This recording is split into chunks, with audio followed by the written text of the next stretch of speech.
किसान भाइयों राम राम। सरकार ने जो ई टोकन प्रणाली चलाई है उसमें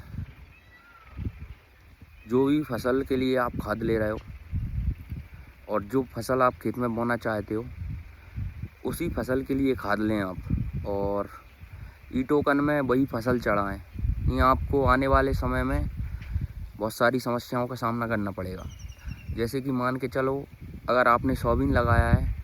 और सोयाबीन की जगह पर आपने धान के लिए खाद लिया है, तो मान के चलो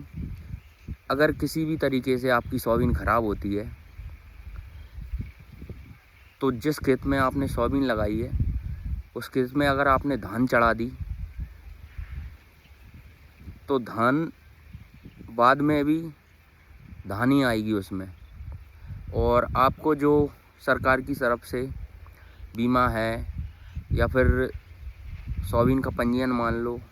या फिर सोयाबीन का भावांतर मान लो, उस चीज़ में आपको लाभ नहीं मिल पाएगा। तो मेरा सभी किसान भाइयों से यही अनुरोध है कि अगर आप